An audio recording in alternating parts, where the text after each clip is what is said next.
Welcome to Cartoonist Kayfabe. My name is Ed Piskor. I'm Jim Rugg.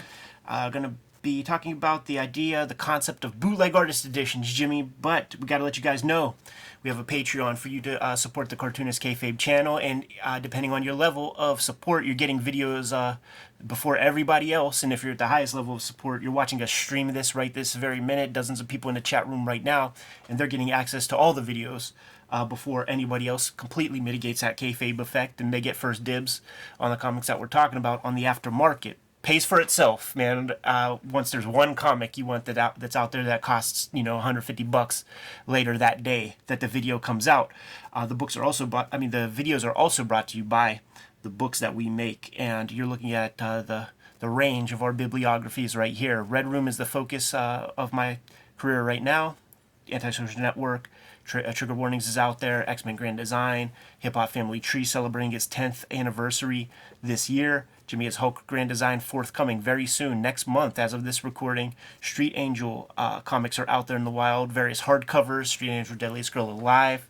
Plain Jane's is his shoujo young adult graphic novel that is out there. But, Jimmy, we have the P.O. boxes attached to all of our videos, man, and we get hundreds of packages a week. Behind me is 200 boxes and envelopes of stuff that has come our way, and sometimes we get one copy from somebody, and it causes damage to the channel slightly.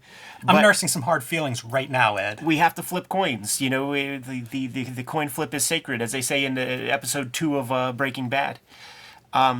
This piece right here, man, the Ocular Edition, Space Knights and Superheroes, Sal Buscema Artist Edition, that is one of 10 copies that Ian Chalgren here basically constructed as a portfolio piece to get some work as a designer.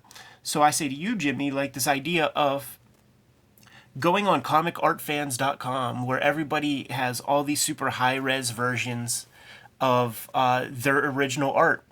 Maybe, it's been a while since I even tried to save anything on there, but maybe they have it sort of JavaScripted in a way that you can't right-click. But on Chrome, on Firefox, there are little additional pieces that you can download to grab images off of website, no matter what kind of Flash, JavaScript bullshit they put in place to try to prevent you. So what if you get 100 of, you're a big mark for Sal Buscema, right? Who isn't? And guilty. Well, on the list list of people who are going to get artist editions, Sal Buscema ain't on the top 20. So if you're a big mark for him, you got to do your thing. You got to do your own work and create your own artist edition. The other place to pull artwork off of, besides Comic Art Fans, which all love to Comic Art Fans, I'm so happy that site exists. The other place is Heritage Auctions. Right. And they will show high-res stuff, and their stuff will be like at this size, print resolution at this size. Yes. And it's the same deal. If you have an account there, you can look at that stuff in high-res, and you can download those files. Yeah. I've sourced a lot of images that we show on these videos sometimes when we're talking about an artist or a piece. Yeah. Those are usually the two places that show up when I'm looking for artwork. So, yes, this art is more available than ever. And now, you download those 150 pages of your favorite artist, and what do you do with them? It's nice to look at on screen, but we all love books and print, right? It's true, man. So here's the Ocular Edition, limited print run. So, Scott Dunbier and those guys, man, just chill out. Ain't no thing. He probably sent you a copy, man, looking for some attention to have look at this. Special thanks to Sal Buscema, Scott Dunbier, Ed Piskor, and Jim Rugg, lighting the fire under his ass. Love it. And, if you guys want to track down Ian, somebody wants to hire him to do some design work for them, you can find him on Behance, is like a portfolio site, and it's Ian Chalgren. Yeah. And he's on Twitter at Ian Chalgren, all one word, IANCHALGREN. At Gmail is the address he has here, and I have a little posted on here because he probably wasn't banking on his phone number being put out to the 10,000 or 20,000 people who are checking out this video at this moment, man. But, just creating with the tools available with print on demand. And this is not a cheap book to make. Like, you could get, one copy of a book, or you could get 100 copies of a book. It doesn't, at color, hardcover, the price ain't coming down that much. So this guy, spent $50 to send this to us, man, which is very, very much appreciated. So it's not a cheap project that you're going to make, but it's possible. Can you imagine making this for like that comics fan in your life who loves Barry Windsor Smith and doesn't have that Weapon X original collection yet? Whatever the case may be.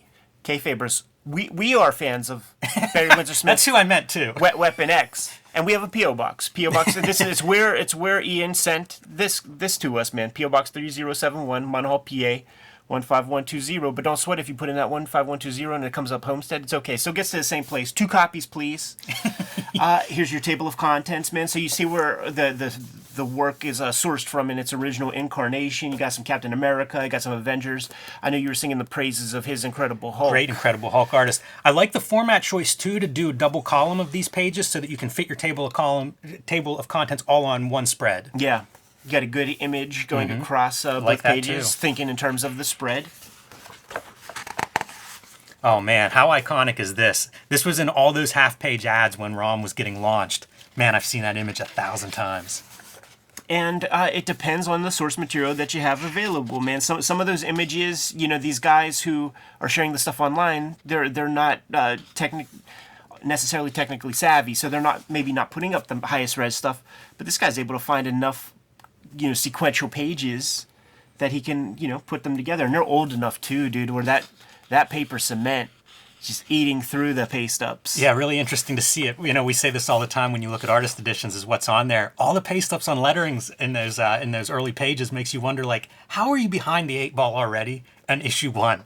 I feel like we've looked at so many issue 1s that feel like they're already running late. Yeah. A toy comic I could understand because they probably want this out before Christmas or something. You're right. That's exactly right. Because even the creation of the toy is probably pretty fast turnaround. And it's like, hey, Marvel, do you want to do a licensed comic of this, a tie-in? Yeah, probably not much time, but pretty fun to see that. This era of Sal Buscema, man, that's a real John Buscema type face. It really is. Also, if you'd have told me that panel was from the Hulk, I would have believed you. Yeah. Like, of the Hulk. Yeah. There was only, like, with ROM, there was just the ROM toy and no villains or anything.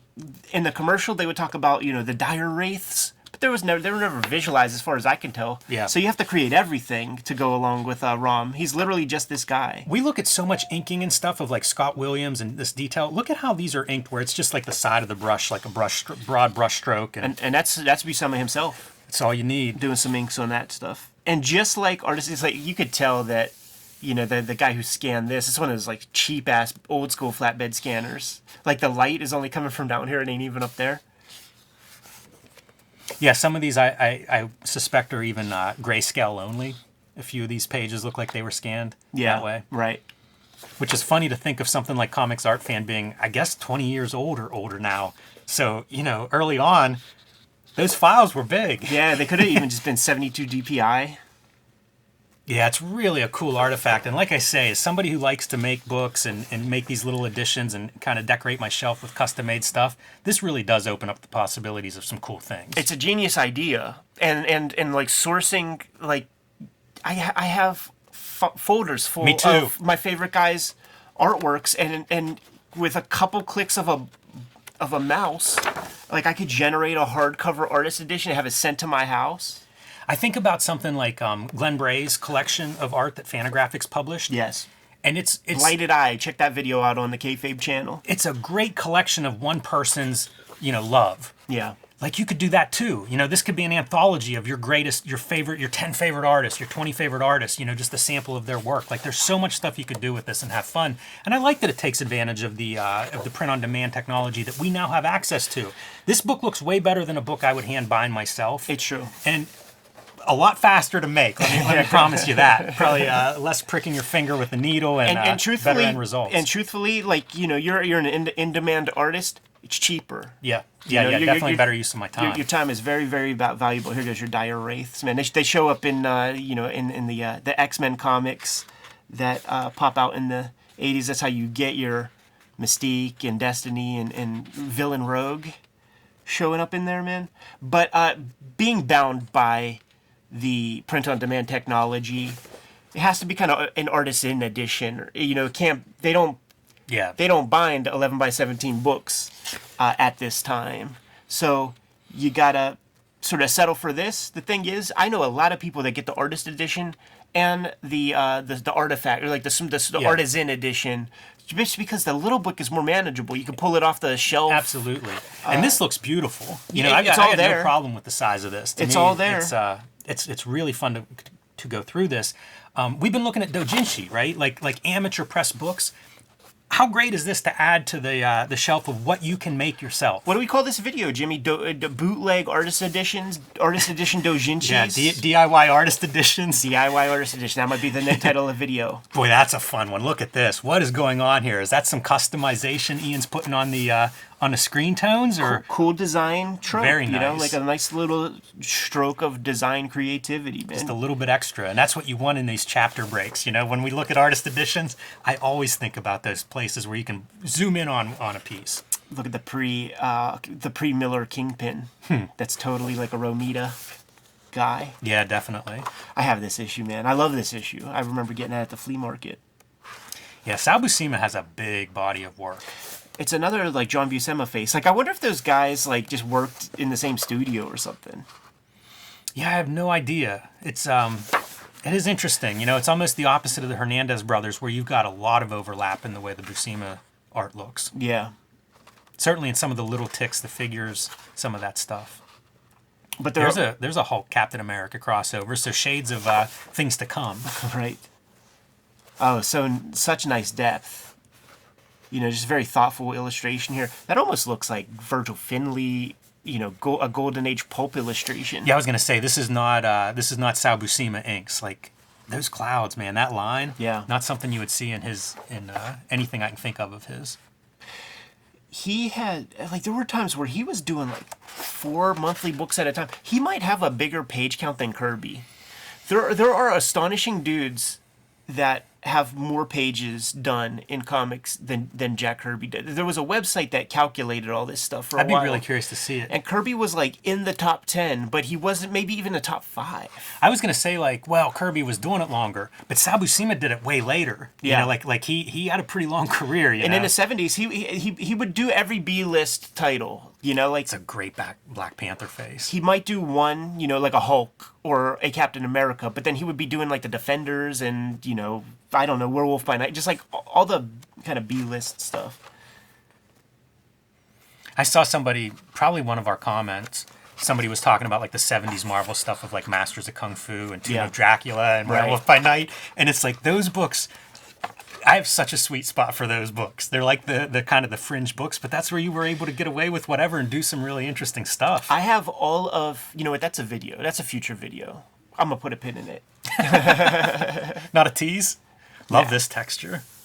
And you know, we talk about John Buscema, but a lot of Kirby right there. Oh, absolutely. And that was probably a mandate to a certain extent. And for that matter, there's Kirby and John Buscema art too. I think that was definitely a mandate. Boy, that's a nice page. Yeah, certainly when John Buscema has to do Avengers or superhero stuff, it's like, well, this is the language of these comics. I think that's why he liked Conan so much. You know, he could codify that in his own way. Everybody draws the Kirby High Evolutionary. Like, you just lightbox the same image. There's one way to draw them. There's a few of those great Kirby creations where it's like, you got to draw it like Kirby. All right, we're in the Incredible Hulk section, Jimmy, and you described in detail like what you liked about the Sal Buscema Incredible Hulk. And if you see a good image as an I'll keep an example, eye out. please point it out and like share it with us. Look it out, white Zipatone. Yeah, that's to neat. show either a reflection through glass or through a translucent material. Oh, and using a different tone for some shadow. Yeah, Leader looks great in that page. Really good stuff. Yeah, and what I've described is just how Buscema would make it almost like a pyramid shape. You know, the base of the Hulk is so broad. And it kind of, you know, it's always sort of that way. Like if you put your tracing paper over there, it's totally a triangle shape. Yeah. But it created this powerful feeling of like that base, talk about an immovable object. That's how he drew Hulk. And it really, you know, it's not a human shape. How about that, DeLuca? Fun whenever he inks himself too. You know, it's a almost a casual approach to inking. That's a pretty unusual style. You know, that Galactus in the background. Anytime cartoonists would do these effects back in 4-color days, Right. where it was like, oh, this is a superimposed image. Man, I always pop for that. I think I'd like some more Brian Bolland artist editions. You know, just put in a request. Just what is it? The Secret. The Secret, Jimmy. Let's keep that in mind. Let's manifest this stuff. Yeah. Maybe it'll show up in the PO box, and maybe your self-published comics will be in that same box that you send to us, and then we look at this, and then we show off your self-published stuff. Bribe us. We're not above payola. Absolutely not. There's no SEC regulation or FCC regulation on the Cartoonist Kayfabe channel. Yeah, not yet. Wait till we get ourselves in trouble.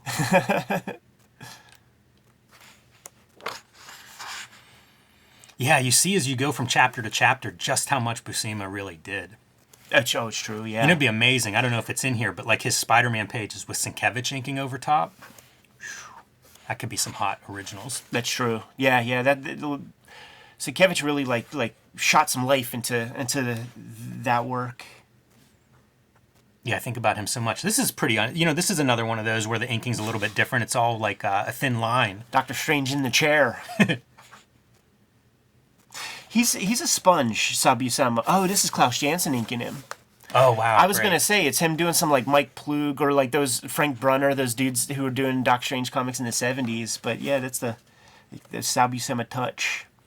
I could go for Gene Colan. You know, they did the Tomb of Dracula Gene Colan artist edition, but man, I love Gene Colan, and he did a lot of work too, so. Did they really do a Tomb of Dracula? Fuck. I think it's the Out of Order pages, whatever that. Yeah, the Artifact edition. I think so, but I might be wrong. It might be like 5 issues or something. You know, I try to think of like, who's got a big body of work? Because they're probably the ideal people that are out there. I saw it at Pittsburgh Comics and didn't buy it. Stupid. Right. It's nice because it has the yellowed pages and all of those great things. Oh man, smart too. Putting your own collection together and doing like the covers in the back. Look at this, man. Galactus cut out and pasted that like whole figure pasted on top of stuff. Oh, you're right. Where I'm sitting, I wouldn't have immediately recognized that. Damn. Those thin lines. I almost thought it was John Severin. Fucking love comic cover by Sal Buscema. Here's another one, guys. I'll take a romance comic. You can mash it up as an anthology of different artists, but a romance artist edition would be great. Get some John Romita Sr. in there. Nice. That's amazing. You know what? See, this is what happens when you start digging around for originals. You'll find this stuff that's like, who knew? You'd never think that this is a page to include, but you start digging and see it, and it's like, oh yeah, of course you got to put that in there. The Ian Chalgren character, man, he's one of us, because I think about the self-bound hardcover comics that Michel Fiffe was putting together of like the Annocenti JRJR run, and he's including, you know, the JRJR illustrated Marvel Universe things of like Shotgun and like the peripheral characters that were introduced, Typhoid Mary that were introduced in his run. It's just, this is a thorough, you know, fan publication. Like absolutely. You have the opportunity, if you could find the stuff, to put everything that you want in there. Dude, fucking hostess ads. Brilliant. Genius. Great call, Ian, man. Talk about putting together as you say, a fan favorite book, definitely. And also, add to my list of the Dream Artist editions. I'll take one of those John Romita Jr., Al Williamson, Daredevil Artist editions you guys playing at home. 2 copies. That'd be a good one. Oh, Al Williamson. Imagine that Blade Runner. You know? It would be a thinner one, so it would cost you less to make. That's true. And if you think about the logistic, the business model, say it's cost $50 to make, and then it costs you whatever to send 2 copies, so it's like $100. If you're a self-published cartoonist, man, and you got a pedigree, go ask Marty how that Spider-Man bootleg video did for his bottom line. Could be an investment. Yeah. It's another one too. Like again, a breakdown. Never would think of this, but if you're out there scouring around for cool pieces of the artist or the character that you're looking at, that's a great inclusion. Yeah, solid piece, and then you got to have the biography in the back. Damn right. And if you're doing it yourself, you get to write it. Like make it real. You get to put your spin on these guys' career there. Yeah, but it says source Wikipedia, so maybe you didn't. That's great. Good choice, and it's one of those exact images you called out, so it explains Ian's got the eye, and then I think he's like this might be like the end papers if he was able to, because like I think print on demand still is not there yet, where you could do like inside cover stuff and things like this. So the black's classy. It looks good. No, yeah. And I think that's a choice. You know, like he probably could have did white or black. I'll tell you the truth. In print on demand, he might have had lots of choice. You know, like he might have been able to do color too. So that's the other thing. You get to play with book design and make these books. You know, see what's out there on the print on demand market. But pretty cool thing. And I've seen a few kind of print on demand objects that people will make out of PDFs and things that they find. It's a fun activity. You know, I've seen it done, and I'll probably be participating at some point soon. Well, so, Jimmy, thanks for the inspiration, Ian. and you know, like I'll buy my copy, man. Like I'll buy my copy at cost of whatever you build. Once you Jimmy. get it set up, you know, it's print on demand. So I'll send you a link. Fantastic, man. Ian Chalgren, thank you so much for sending this. Give this man some work. Scott Dunbier, take a look at this guy. IanChalgren@gmail.com. Hit him up. He could help out in a big way. And fantastic. Thank you so much, Ian. This is the bibliography right here, and the people who are supporting our channel in the biggest way are watching us live stream this recording session.